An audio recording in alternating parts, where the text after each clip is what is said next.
So it's like -5 today, and started up the 6 liter, and it threw a nice plume of black smoke came out of it, which was pretty funny. And even it was so big it like got the snow black.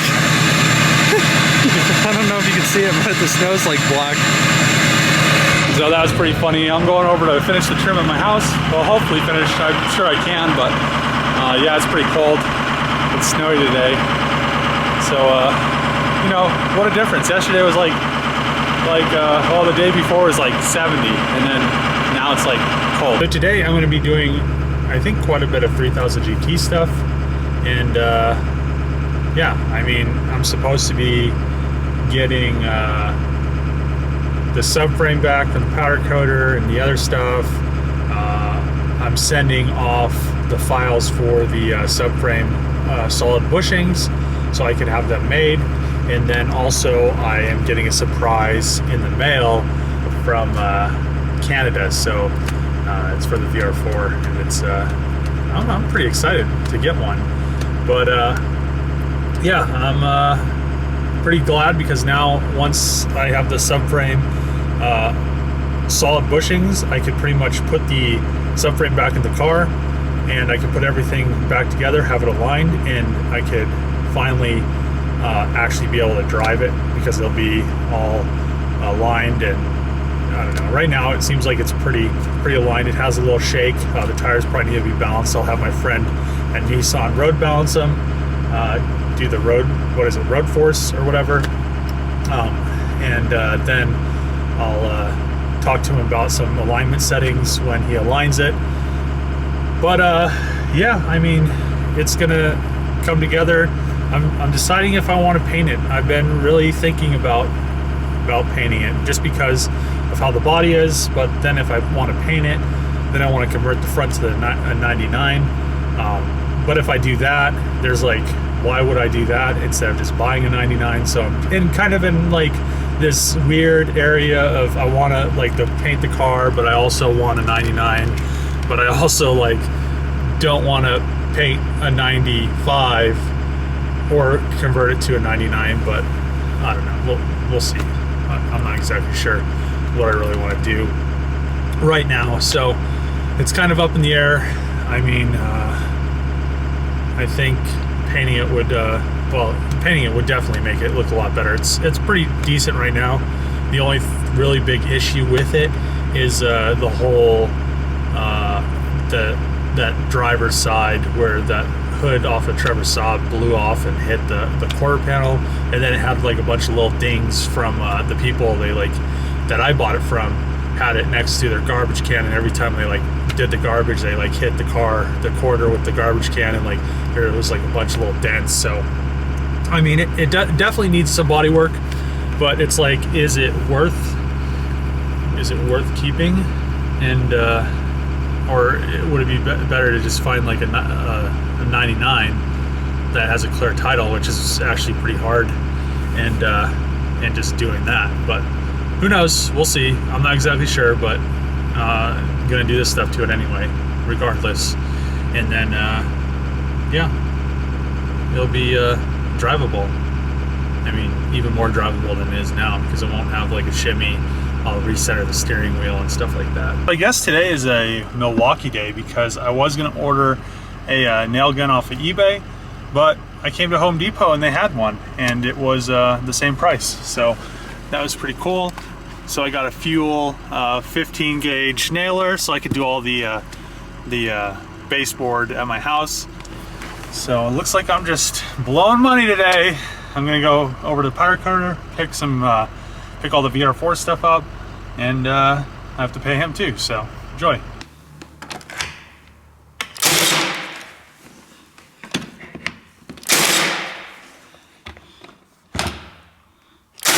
So yeah, I just bought this Milwaukee Fuel 15 gauge nailer, angled nailer, cordless, hoseless. I mean, I just did a whole house probably in half an hour. Well, all the baseboard that I was nailing on. But yeah, like half an hour to do it. all I have to do is caulk the top of it now.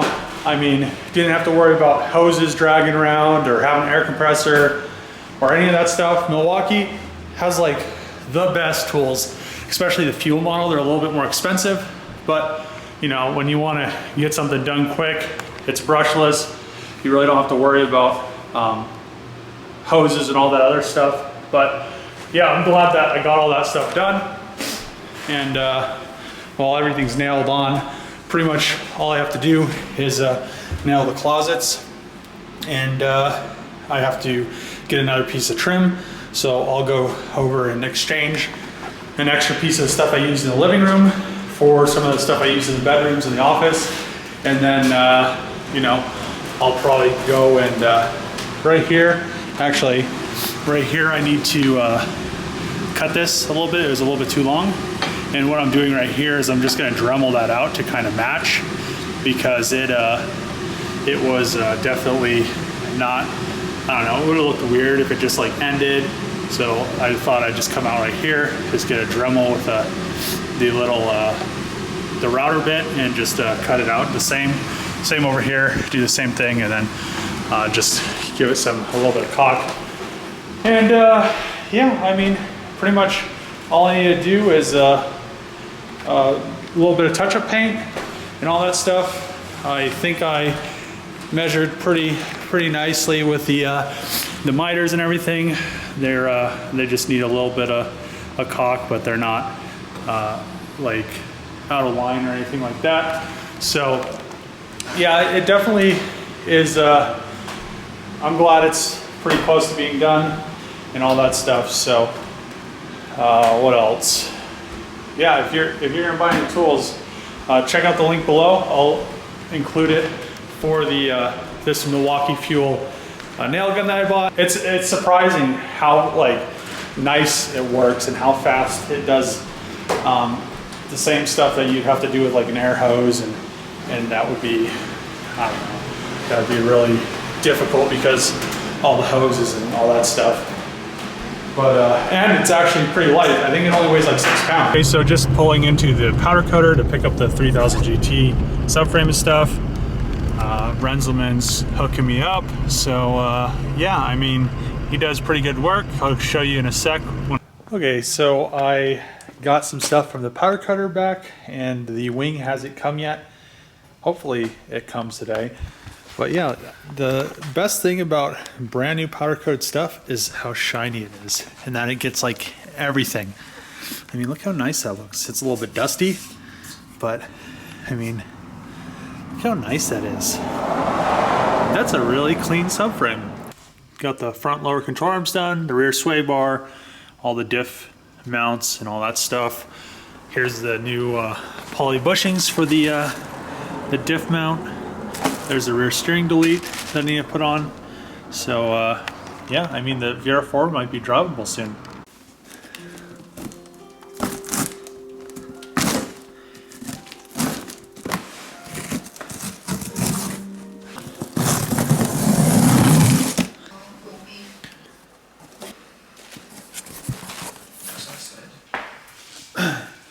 All right, so the question is, what did I accomplish today? Well, you know, I mean, I got all the stuff from the powder coater, which is awesome. And, well, all the VR4 stuff. So, all this nice black powder coated subframe, front lower control arms, the diff mounts, and all the sway bar. Here's the rear steering delete. This is the bushings for the rear diff. They go right into those mounts that are powder coated, and I'm having these solid aluminum subframe bushings machined.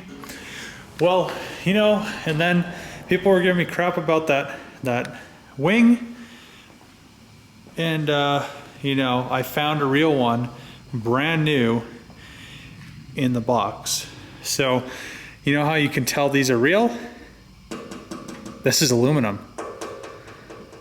So I need to paint it.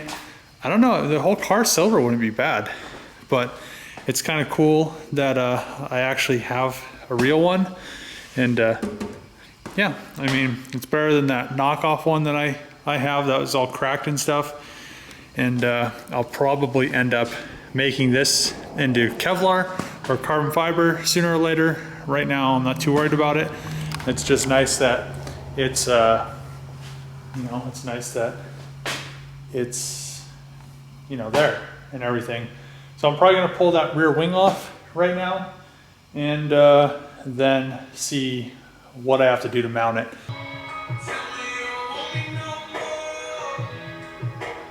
Okay, so I kind of have the wings sitting on the hatch right now, trying to figure out exactly where it's supposed to go. I probably need some guidance on this, so I'm gonna look on the internet a little bit more. I have to weld these holes up, so I'll weld all that up.